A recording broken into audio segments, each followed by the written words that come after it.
புத்தக பிரிய நண்பர்கள் அனைவரையும் எமது அமுதச்சுரபி சேனலுக்கு அன்புடன் அழைக்கிறோம். திரு ராமாமிர்தம் அவர்களின் அவள் சிறுகதையின் தொகுப்பில் அடுத்து வருவது துளசி. நம்ம கதைக்குள்ளே போகிறதுக்கு முன்னாடி நம்ம சேனலில் இன்னும் சப்ஸ்கிரைப் பண்ணாமல் இருந்தீங்கன்னா சப்ஸ்கிரைப் பண்ணிவிட்டு பாருங்கள். இப்போ வாங்க கதைக்குள்ளே போகலாம். துளசி. பாட்டி, நம்ம ஜாதியில் உனக்கு கல்லறை கட்டுவதா இருந்தால் தினம் மலர்கள் கொண்டு வந்து வணங்கி இருப்பேன். ஆனால் உன்னை சுட்டெரித்து விட்டார்களே. அப்படியும் நான் சின்ன பையன், உன் செல்ல பேரன் கண்ணா கல்லபிரான். அடுத்த நாள் ஹஸ்தி பொறுக்கையில் உன் எலும்பு ஒன்றை திருடி நிஜார் பையில் போட்டு கொண்டு விட்டேன், தட்டையாய் தகடு மாதிரி. அதை அன்று மாலை மாந்தோப்பில் ஒரு மரத்தடியில் புதைத்து விட்டேன். நாளாகி நான் சம்பாதிக்கும்போது அங்கு ஒரு சின்ன கட்டிடம் கட்டுவேன். பரவாயில்லை, எனக்கு நெய்ப்பந்தம் பிடிக்க 3 பேராண்டிகள் இருக்கான்னு பாட்டி அப்போவே எப்போவோ சொல்லுவா. ஆனால் அதுக்கு அர்த்தம் எனக்கு முந்தானத்து தான் தெரிஞ்சது. ஆனால் 4 அடி நடந்ததுமே பந்தம் அணைஞ்சு போச்சு. தூக்கி எறிய சொல்லிட்டா. கடைசி வரைக்கும் நெய் கட்டுப்படி ஆகலையோ என்னவோ. நாங்கள் உன்னோட வரதுக்கும் அறத்துட்டா. பெரியவாளே இப்படித்தானே. நீ கிளம்பினப்போ ஏதோ தேர் திருநாள் மாதிரி தான் இருந்தது. தெருப்பூரா 2 பக்கத்து வீடுலேயும் மனுஷா மரியாதையில் அசையாமல் நின்றுட்டு இருந்தா. உனக்கு ஏற்பாடு ஆயிண்டிருக்கிறப்ப ஆற்றுல எல்லாரும் அழுதா. ஆனால் எனக்கு அழுகை வரல. நீ என்னை தூங்குற மாதிரி தானே இருந்த. முந்தானேத்து முதல் நாள் ராத்திரி என்னை சுற்றி திடுதிடுன்னு ஒர்றாப்புலையும் அலறாப்போலையும் சத்தம் கேட்டு முழிச்சுண்டு எழுந்து நானும் ரேலிக்கு ஓடி வந்தேன். அப்பத்தான் அப்பா உன் கண்ணை மெதுவாக மூடிண்டிருந்தா. உஸ், அம்மா தூங்குறா. அனாவசியமாக இந்த வேலையில் கலட்டா பண்ணி அவன் நிம்மதியை கலைச்சிடாதீங்கோ. ஆனால் அப்படி சொல்கிற போதே அப்பாவுக்கு குரல் கம்மித்து, மோவாக்கட்டை நடுங்கித்து. அதுக்கும் 1 வாரத்துக்கு முன்னாடி தாத்தா தேவசம் வந்ததே. அப்போ நீ அப்பா கிட்டே சொல்லிட்டு இருந்தது நினைவுக்கு வந்தது. ஆமாம், நீயும் 26 வருஷமாக தேவசம் பண்ணிட்டு இருக்க. நீ இறக்குற எள்ளுக்கும் தண்ணிக்கும் தான் இன்னும் காத்துட்டு இருக்காராக்கும். எனக்கு தோணலைடாப்பா. எங்கேயாவது இன்னொரு ஜென்மா எடுத்திருப்பார். ஆனால் பெரியவா சொல்லிட்டு போயிருக்கா. நாம் அவள் சொன்னபடி பண்ணிட்டு இருக்கோம். அப்படியே பண்ணிட்டு போயிடுவோம். அப்பா கோணல் சிரிப்பு சிரிஞ்சிட்டு, எங்கே பிறந்திருப்பா? அப்பா பக்கத்தில் இருந்த என் காதை திருகி, நீ ஏன் இந்த காளி பயலாவே இருக்கக்கூடாது? ஜாடை அப்படியே உரிச்சு வச்சிருக்கு.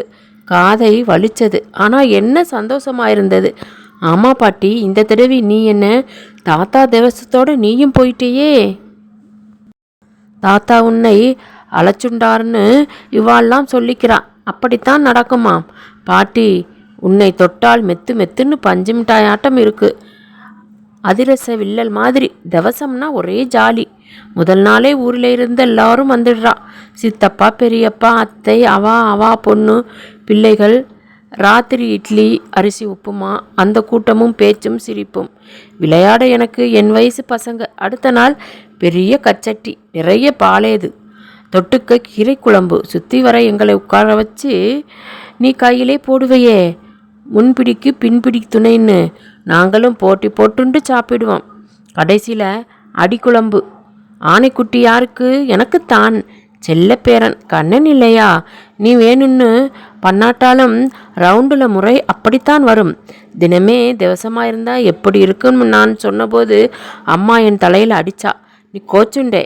என்னடி, குழந்தைக்கு என்ன தெரியும்? பாட்டி, என்றைக்குமே நாம் 2 பேரும் ஒரே கட்சி தான்.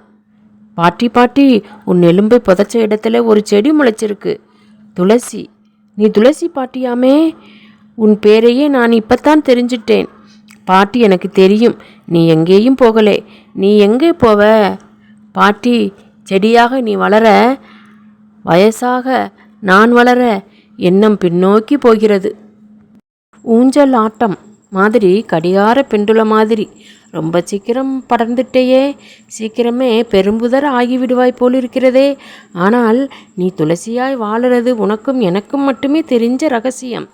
பாட்டி, போக போக என்னுடைய குழந்தை நாட்களுக்கு பிஞ்சு நாட்களுக்கு போக ஆசையாக இருக்குது. அங்கே விட்டுட்டு வர மனசே இல்லை. என்னை சுற்றி எல்லாரும் மாறிண்டே இருக்கா. அப்பா சிடுசிடுக்கிறா, அம்மா கடுகடுக்கிறா, அண்ணன் வேலைக்கு போகிறான். அநேகமாக எல்லாருக்குமே எனக்காக நேரம் இல்லை. அவனவன் ஜோலி, அவனவன் நேரம், அவனவன் எண்ணம் என்று அவனவனுக்கு நேரம் போதவில்லை. யாருமே பழகிற மாதிரி ஒருவருக்கொருவர் தன்னை பங்கிட்டு கொள்வதில்லை. அப்பா, என்னடா கதை இன்னும் கவிதை இன்னும் கிறுக்கிண்டு வீண் பொழுது போக்குற? வைத்து புழப்பை கவனிடா. நீ சரபோஜின்னு உனக்குள்ள என்னமோ. பாட்டி, உன் பேர குழந்தைகள் யாரையுமே நீ தூக்கினதில்லையாமே. ஆனால் ஒரு சமயம் நீ என்னை தூக்க நேர்ந்து போச்சு. அது எனக்கே ஞாபகம் இருக்குது. ரொம்ப சின்னதிலிருந்தே ரொம்ப சின்னதெல்லாம் ஞாபகம் இருக்குது. என்னவோ கடிச்சிடுத்து பாட்டி, வலிக்குதுன்னு முனகினேன். எப்போவுமே வாய்விட்டு அழுததில்லை. என் தலைவிதி. நீ என்னை தூக்கிண்டு ஒன்றுமில்லடா எறும்புதான்னு குளிக்கிண்டு ஊடத்தில் குறுக்கும் நெடுக்குமாக நடந்தே. எறும்புன்னா ஏன் இவ்வளவு அவஸ்தைப்படுறேன்னு அப்பா கேட்டா. உஸ், எறும்பில்லடா, குட்டி தேல். நான் பார்த்துட்டேன். குழந்தை வாய்விட்டு அழுதுட்டா தேவலை முனகரான், வயிற்றை ஒட்டிக்கிறது. அப்படின்னா என்ன பாட்டி?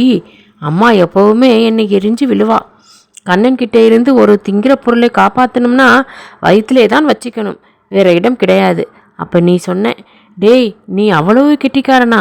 இதோ இந்த டப்பாவில் பேரிச்சங்கா, முந்திரி பருப்பு, காஞ்ச திராட்சை இருக்குது. நீ எப்படி எடுக்கிறேன்னு பார்த்துடுறேன்னு தன் மடி தலையணைக்கடியில் என் கண்ணெதிரையே வைத்து கொண்டு விட்டாய். சரி, அளக்கம்போல் பாட்டிக்கு நான் பொடுகு எடுக்க ஆரம்பித்தேன். மத்தியானம் எனக்கு அது ஒரு வேலை. 50 பொடுகுக்கு 1 பைசான்னு கணக்கு. பாட்டியை தூங்க வைக்க அது ஒரு வழி. பாட்டி லேசாய் குரட்டை விட்டா. நாக்காக கையை விட்டு டப்பா மூடிய மட்டும், டப்பா அப்படியே இருந்த இடத்திலேயே மூடிய மட்டும் கலட்டி கையை உள்ளே விட்டுட்டேன். அவ்வளவுதான். பாட்டியோட குரட்டை சத்தம் கேட்கலை. மூக்கிலிருந்து புசு புசுன்னு மூச்சு பெருசாய் வந்தது. பாட்டிக்கு முழிப்பு வந்தப்போ டப்பா காலி. பாட்டி அசந்து போனாள். சிரிச்சுண்டே என்னை அடிக்க துரத்திட்டு வந்தா. லொங்கு லொங்கு, கொல கொலா. பாட்டி, பசுமாடு பாட்டி. நான் சிரிச்சுண்டே ஓடினேன். கண்ணா, கள்ள பிரான். அடைச்சே, இதெல்லாம் ஒன்றுமில்லை. இதுக்கப்புறம் ஒன்று நடந்ததே, அதுதான் பாட்டி மறக்கவே முடியாது. அன்னைக்கு தாத்தா தெவசம் சிறுசுகளை எல்லாம் சமையலுள்ளேயே விடமாட்டா. ஆனால் நான் எப்படியோ உள்ளே நுழைஞ்சி ஒரு அதிரசத்தை எடுத்து கடிச்சிட்டேன். அம்மா பார்த்துட்டா. ஒரேடியாக பதறி வாயில் வந்தபடி என்னை திட்டிகிட்டே அடிச்சிட்டா. நான் அடி வாங்க என்ன தப்பு பண்ணினேன்னு தெரியலை. பார்த்தேன், எடுத்தேன், கடிச்சிட்டேன். என்னடி சிவகாமி? பின்னாடியிலிருந்து பாட்டி குரல் அமைதியாய் வந்தது. கடங்காரன் பாவத்தை தேடி தந்துட்டாமா, அதிரசத்தை திருடிட்டான். என்னை நேராக பார்த்தாய். எனக்கு பயமாயிருந்தது. எடுத்தையா? வாயை குதைப்பின்றே தலையை ஆட்டினேன். என்னம்மா பண்ணுறது? எல்லாம் மறுபடியும் முதலிருந்தே ஆரம்பிச்சாகணுமே. அம்மா குரல் நடுங்கித்து. அம்மா திகிலாயிட்டா. என் மேல் வைத்த பார்வை விலகவில்லை, மாறவில்லை. பாட்டி, உனக்கு ஒரு மாதிரி ரவுண்டு முழி, லேசாய் கொய்யா காய்க்கும் சிவப்பும் மஞ்சளுமா பூக்கிற மாதிரி முகம் மாறிற்று. அந்த நேரத்தை கோழி மாதிரி கையினாலேயே தடவ முடியும். மேல் காரியம் நடக்கட்டும் என்று சொல்லிவிட்டு அங்கிருந்து போய்விட்டாய். இப்போது நினைத்து பார்க்கிறேன். பாட்டி, உன் மனம் எவ்வளவு பெரிய மைதானம். இல்லை, மைதானத்தின் மேல் வானம், வானத்தில் முழு நிலா. பாட்டி, இந்த சமயத்தை தொட்டு எனக்கு என்னென்னவோ தோன்றது. கிராமத்தில் வாய்க்கால் கரையில் கத்தாழை புதரில் வம்பாடும் மின்மினிகள், அம்பாளுக்கு பட்டாடை உடுத்தினார் போல் ஒரு முருங்கை மரத்தில் அடையடையாய் அப்பின மின்மினிகள், சேரியில் சாமியை வரவழைக்கும் உடுக்குகள், முருங்கை தடிமனுக்கு சாரையோ நல்லதோ, முழு நிலவில் பசும்புற்களிடையே சரசர சரையல், வானில் என்னவோ சொல்ல நட்சத்திரங்களின் தவிப்பு, வயக்காட்டில் பம்செட்டிலிருந்து பயிருக்கு பாயும் தண்ணீரின் சலசல, நடுநிசையில் எங்கிருந்தோ ஏற்றப்பாட்டு, திடீரென்று எனக்கே எதற்கென்று தெரியாமல் நெக்குருகி ஏக்கத்தில் ஒரு நெஞ்ச தழுதழுப்பு. இத்தனையும் யாரும் பார்க்காமல் நுகராமல் போகின்றன.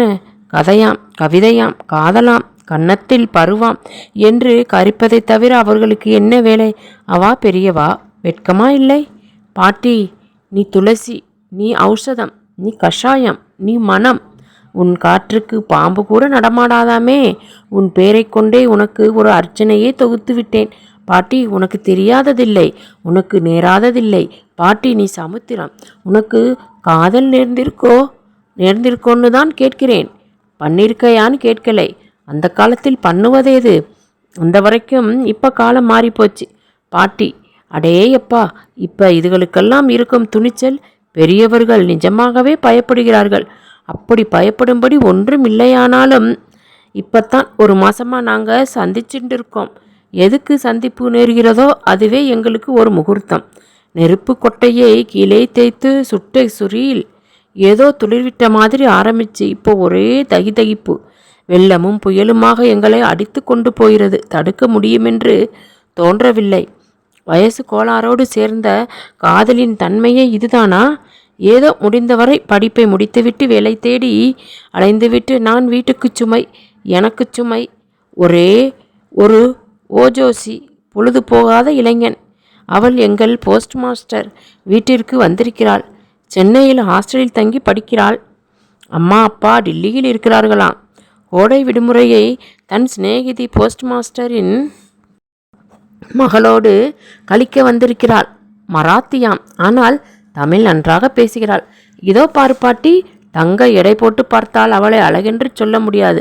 நிறம் கூட மட்டுதான், ஆனால் முகத்தில் நடமாட்டங்களில் ஒரு தனி குறுகுறுப்பு. ஆரோக்கியவாதி. அவளுடைய சல்வார் கம்மீஸுக்கு இங்கே ஏகப்பட்ட புருவங்கள் தூக்கியாச்சு. கிசுமுசு. ஆனால் அவள் டோன்ட் கேர் மாஸ்டர். நானும் ஒரு டோன்ட் கேர் மாஸ்டர் தான்.